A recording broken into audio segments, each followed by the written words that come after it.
Hey everyone, welcome to my channel. तो ये है क्लास 8 की कार्डोवा पब्लिकेशन की बुक, साइंस की बुक, जिसमें हम करेंगे chapter number 15 some natural phenomena. इसके ऑलरेडी 5 पार्ट अपलोडेड हैं चैनल पर। लास्ट पार्ट अब आज हम पढ़ेंगे, जिसमें हम अर्थक्वेक का पढ़ेंगे। So an earthquake is a sudden shaking of the earth's crust which last for a very short time. So earthquake क्या होता है? बेसिकली शेक करना। आपने देखा होगा ना, एकदम शेक होती है अर्थ और हमें ऐसा लगता है जैसे कोई हमें हिला रहा हो, है ना। तो वो क्या होता है, वो बहुत छोटे टाइम के लिए होता है, बहुत थोड़े से टाइम के लिए होता है शेकिंग जो होती है। जहाँ पर अर्थक्वेक का सेंटर होता है वहाँ पर शेकिंग जो है वो बहुत ज़्यादा होती है, वो भी शॉर्ट टाइम के लिए ही होती है। तो वहाँ पर डिस्ट्रक्शन ज़्यादा हो जाता है। It is caused by a disturbance deep inside the earth crust. तो ये होता किस वजह से है? जब थोड़ा सा भी डिस्टर्बेंस जो अर्थ के क्रस्ट में होता है, तब ये अर्थक्वेक आता है। Energy stored in the earth's deeper layers over a long period of time is suddenly released, usually in the form of strain in rocks resulting in earthquake. So basically जो energy बहुत time से जो अर्थ की जो layers होते हैं ना, उसमें जो सेव हो रखी थी, तो वो क्या होता है, वो एक टाइम के बाद ना बहुत ज़्यादा प्रेशर के बाद, जब बहुत ज़्यादा रॉक्स का प्रेशर पड़ता है, तो क्या होता है, वो रिलीज़ होना स्टार्ट हो जाती है। और जब वो रिलीज़ होती है तो वहाँ पर वो अंदर डिस्टर्बेंस क्रिएट होता है, जिसकी वजह से अर्थ में शेकिंग स्टार्ट हो जाती है। और यही क्या है, आपकी अर्थक्वेक, resulting in earthquake है। To understand how exactly the earthquake occurs, you need to understand the internal structure of the earth. तो बेसिकली अगर आपको अर्थक्वेक के बारे में समझना है तो आपको जो इंटरनल स्ट्रक्चर है अर्थ का वो समझना पड़ेगा। Interior of the earth consist of the following 3 layers. So आपको ये पता होना चाहिए, जो इंटीरियर है अर्थ का, अंदर जो है अर्थ के, वो 3 लेयर से बनी हुई है: क्रस्ट, मेंटल एंड कोर। तो crust, mental and core.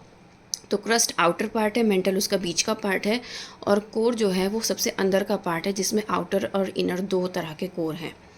Let us distinguish the 3 different layers of the earth interior on various parameters. तो यहाँ पर वेरियस पैरामीटर्स पर इसको डिस्टिंग्विश किया गया है, ठीक है। वो पढ़ लेते हैं। तो पैरामीटर्स क्या है? Position of the layer, position क्या है? तो क्रस्ट की क्या है? आउटर मोस्ट लेयर, जैसे कि मैंने बताया था। मेंटल सेंट्रल लेयर है, और कोर जो है इनर मोस्ट लेयर है। थिकनेस, ये 5 to 8 किलोमीटर थिक होती है at the ocean floors and about 30 to 50 kilometre thick under the continents. तो ये इसकी थिकनेस बताई गई है, इतनी मोटी रहती है। मेंटल कितनी मोटी होती है?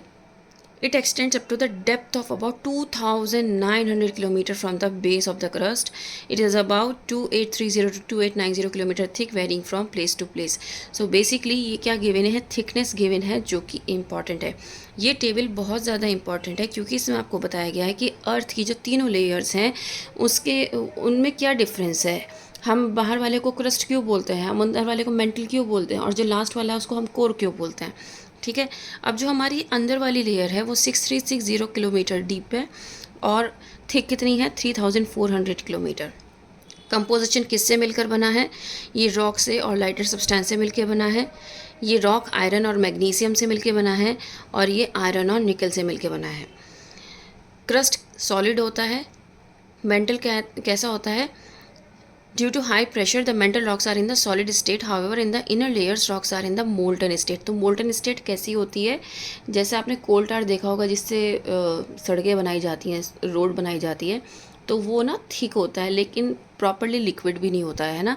तो उसको डाला जाता है, फिर उसको ऊपर वो बुलडोज़र चलाते हैं और रोड को एक साथ करते हैं ना।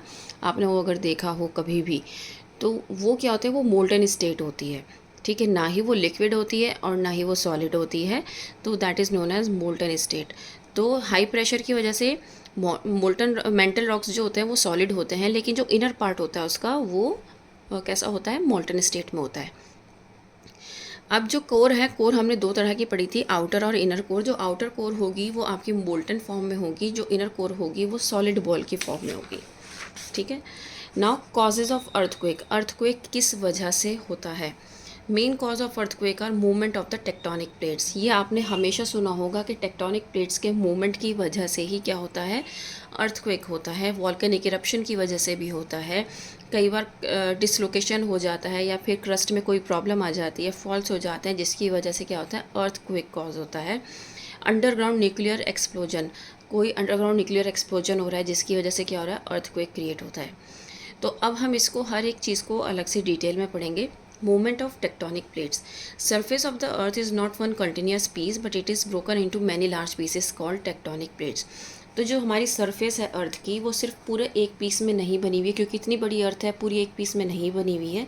जो अर्थ क्रस्ट के अंदर हम अंदर की बात कर रहे हैं, तो उसमें बहुत सारे पीसेज हैं, ठीक है। तो अलग अलग पीसेज हैं, बड़े बड़े पीसेज हैं, जिनको हम क्या कहते हैं, टेक्टोनिक प्लेट्स कहते हैं, ठीक है।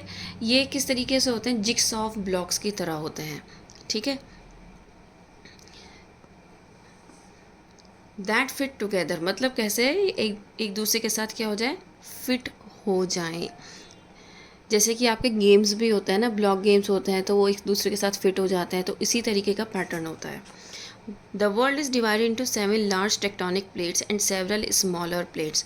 तो पूरी दुनिया जो है कितने टेक्टोनिक प्लेट्स में डिवाइडेड है, 7 लार्ज टेक्टोनिक प्लेट्स में, और छोटे छोटे बहुत सारे प्लेट्स में डिवाइडेड है। Due to the slow movement inside the earth, these plates move with respect to one another by about a few inches an year, like rafts on a gentle ocean.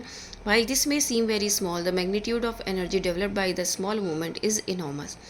So basically आपने एक चीज़ देखी होगी कि जब भी earthquake आता है तो उसका सेंटर तो कहीं और होता है, लेकिन वो फील बहुत दूर तक होता है ना। अगर आप सोचो कि आपका जो अर्थक्वेक आया, अगर उसका सेंटर दिल्ली था, तो उसके आसपास के एरियाज़ में भी वो अर्थक्वेक फील होता है उसी टाइम पे। तो रीज़न क्या होता है, क्योंकि हमने अभी पढ़ा है कि जो टेक्टोनिक प्लेट्स हैं 7 लार्ज टेक्टोनिक प्लेट्स में डिवाइड हैं। तो एक टुकड़ा जो होगा, जितना बड़ा होगा, जिसमें अर्थक्वेक आया होगा, जिसमें डिस्टर्बेंस क्रिएट हुआ होगा, तो वो जब हिलेगा तो वो पूरा हिलेगा, राइट। तो इसी वजह से जहाँ तक वो होता है वो पूरे एरिया को कवर करता है, ठीक है। और इसका स्लो मूवमेंट चलता रहता है टेक्टोनिक प्लेट्स का, सबका अपने अकॉर्डिंग। तो ये डिस्टर्बेंस कभी कभी क्रिएट होता है, हमेशा नहीं। Earthquake prone zones are along the boundaries of the tectonic plates. अब अर्थक्वेक प्रोन जोन्स कौन से होते हैं, वो होते हैं जो कि टेक्टोनिक प्लेट्स की बाउंड्रीज़ पे होते हैं। वहाँ पे सबसे ज़्यादा क्या आता है, अर्थक्वेक आता है। देखो यहाँ पे ब्राउन एरिया में, आपको ब्राउन कलर में सारा आपको दिखा रखा है, ये सारे आपके earthquake prone zone है। Now the movement sometimes causes the edges of the tectonic plates to grind each other with a force। कई बार क्या होता है कि टेक्टोनिक प्लेट्स आपस में टकराती हैं बहुत ज़ोर से, जिसकी वजह से उसमें जो कुछ टुकड़े होते हैं वो टूट भी जाते होंगे, डिफॉर्म हो जाते होंगे, डिस्प्लेस हो जाते होंगे, या फिर यहाँ पे उन्होंने दे रखा है फ्रैक्चर्ड भी हो जाते हैं, क्रश भी हो जाते हैं, जिसकी वजह से वो एक दूसरे के नीचे स्लाइड हो जाती है। कई बार हल्की सी ऐसे स्लाइड हो जाती है, ठीक है। They may even move apart. Such changes in the plates send a tremor or set up vibrations through the crust causing earthquakes. तो इस तरह की जब वाइब्रेशंस होती हैं, जब उसमें आपस में टकराई और उससे जो नुकसान होता है, उसमें क्या होता है, ट्रिमोर्स क्रिएट होते हैं उस टाइम पे, और वो बहुत ख़तरनाक होते हैं, आप जानते हैं। और अर्थक्वेक्स जो है वो भी क्रिएट होते हैं, एक ही टाइम पे दोनों चीज़ें एकदम से क्रिएट हो जाती हैं। Now volcanic eruption. Volcano is a hole in the earth crust through which the molten rocks and hot gases under the high pressure rush out. तो ये वॉल्केनिक इरप्शन आपने देखा होगा माउंटेन्स में होता है। वॉल्केनिक इरप्शन वो माउंटेन्स की फॉर्म ले लेता है। तो होता किस वजह से, बेसिकली एक होल होता है अर्थ क्रस्ट में जिसमें बहुत सारी गैसेस प्रेजेंट होती हैं, और हमने पढ़ा था कि मोल्टन रॉक जो होता है उस पे बहुत ज़्यादा प्रेशर होता है ना अर्थ क्रस्ट में, जिसकी वजह से क्या होता है, वो ऊपर की तरफ निकलता है, और जब निकलता है तो वो लावा की फॉर्म में निकलता है। So the energy release during volcanic eruption causes vibrations in the crust. जब एनर्जी रिलीज़ होती है तो वो वाइब्रेशन क्रिएट करती है। ये वाइब्रेशंस क्या है, ये अर्थक्वेक की फॉर्म लेते हैं। जो उसके आसपास एरिया होता है उसमें अर्थक्वेक आता है, ठीक है। तो इसका मतलब ये है, जब वॉल्केनिक इरप्शन होता है तो उस टाइम पे या फिर उससे पहले अर्थक्वेक ज़रूर आता है। डिसलोकेशन और faults of the crust. Dislocation होना, जैसे over of millions of years the movement of the tectonic plates have created weak points in the earth crust called faults। तो फॉल्ट्स क्या है, बेसिकली वीक पॉइंट्स है। जब भी earthquake आता है तो उसमें क्या होता है कि आपस में टकराता है या फिर ट्रिमॉर्स आता है, तो उसमें कोई ना कोई वीक पॉइंट बन जाता है टेक्टोनिक प्लेट्स में। तो वो क्या कहलाते हैं, फॉल्ट्स कहलाते हैं। Most faults occur along the boundaries of the tectonic plates and these are the zones where earthquakes occur. तो ज़्यादातर फॉल्ट्स कहाँ पर हैं, बाउंड्रीज पर हैं, और इसीलिए ये क्या क्या कहा जाता है इनको, ये आपकी जो बाउंड्रीज होती हैं टेक्टोनिक प्लेट्स की उस पर प्रेजेंट होते हैं। और ये ज़्यादातर जो अर्थक्वेक प्रोन एरियाज़ होते हैं जहाँ पर ये फॉल्ट्स क्रिएटेड हैं। सो ये जोन्स जो वीक जोन्स होते हैं ना, इन्हीं को हम सीज़मिक और फोल्ट जोन भी कहते हैं। ठीक है, सीज़मिक और fault zone. In India, the areas which are most threatened and fall under danger fault zone are Kashmir, Western and Central Himalayas, the whole of the northeast run of Kutch, Rajasthan and the Indo Gangetic plain. तो ये कुछ areas हैं जो कि danger fault zone में आते हैं। ठीक है, कुछ साउथ इंडिया के भी हैं जो कि एरियाज़ हैं जो कि डेंजर फोल्ट जोन में आते हैं। So basically danger fault zone क्या है, जिसमें ट्रिमोर्स का और अर्थक्वेक्स का ज़्यादा खतरा बना रहता है। Underground nuclear explosion. Underground nuclear explosion cause very powerful vibrations. These vibrations cause earthquake in the area around the nuclear explosion site. So जहाँ पर न्यूक्लियर एक्सप्लोजन हुआ है वो उसके चारों तरफ क्या होता है, ये क्रिएट होता है, अर्थक्वेक आता है। अब कुछ टर्म्स हैं जो अर्थक्वेक से रिलेटेड हैं जो कि इम्पॉर्टेंट है, जैसे कि सीज़मिक फोकस। सीज़मिक, हमने सीज़मिक यहाँ पर वर्ड पढ़ा, ये इम्पॉर्टेंट है। Place of origin of an earthquake inside the earth, जहाँ से अर्थक्वेक ओरिजिनेट हो रहा है अर्थ के अंदर, वो क्या है, सीज़मिक फोकस है। ठीक है, यहाँ से सारे जितनी भी शॉक वेव्स हैं वो स्प्रेड होती हैं सारी डायरेक्शन में जहाँ तक अर्थक्वेक आता है। Focal depth, the depth of the seismic focus below the earth surface, मतलब कितनी गहराई में से वो सीज़मिक फोकस है वो क्या कहलाता है, आपका फोकल डेप्थ कहलाता है। सो 60 to 70 किलोमीटर की जो फोकल डेप्थ होती है वो शैलो कहलाती है। 70 to 300 किलोमीटर की वो इंटरमीडिएट कहलाती है, और जो इससे ज़्यादा की होती है वो डीप कहलाती है। Deep focal depth, intermediate focal depth, shallow focal depth. Now epicentre, the point on the surface of the earth directly above the focus of an earthquake is called an epicentre.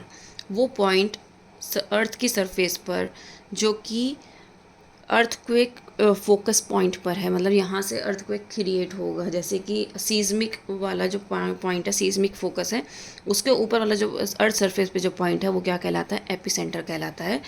ठीक है, तो ये इसका जो impact है ना, इस वाले अर्थक्वेक का जो इम्पैक्ट है वो पॉइंट्स के चारों तरफ बहुत ज़्यादा स्ट्रॉन्ग रहता है। हमने सीज़मिक वेव्स के बारे में सुना है, तो ये कैसी होती हैं, ये अर्थ सरफेस के अंदर अर्थक्वेक की वजह से जनरेट होती हैं। ठीक है, ये शॉक वेव्स भी कहलाई जाती हैं। सीज़मोग्राफ वो इंस्ट्रूमेंट होता है जिससे हम रिकॉर्ड कर सकते हैं कि ये जो वेव्स थी ये कितनी इंटेंसिटी की थी, ये जो अर्थक्वेक था इसका मैग्नीट्यूड क्या था। ठीक है, तो ये जो सीज़मिक वेव्स होती हैं ये ऑल ओवर मतलब हर एक डायरेक्शन में अर्थ की जाती हैं। अब ये क्या करता है, सीज़मोग्राफ ये शॉक वेव्स को डिटेक्ट करता है। ठीक है, in the form of graph. Basically ये एक पेंडुलम की फॉर्म में होता है सीज़मोग्राफ, जैसे कि आप देख सकते हैं, और इसी वजह से ये क्या करता है, जैसे ही अर्थ शेक करती है, ये सीज़मोग्राफ का सीज़मोग्राफ का जो बेस है वो भी वो अर्थ के साथ फिक्स रहता है। ठीक है, तो वो भी शेक करना स्टार्ट हो जाता है, जिसकी वजह से जो ये पेंडुलम जो फ्रीली सस्पेंडेड रहता है, इसकी वजह से एक मूवमेंट स्टार्ट होता है। जितना शेक करेगा उतना मूवमेंट होगा, वो ग्राफ बनना स्टार्ट हो जाता है, जिसकी वजह से हमें पता चलता है कि अर्थक्वेक कितनी मैग्नीट्यूड का था।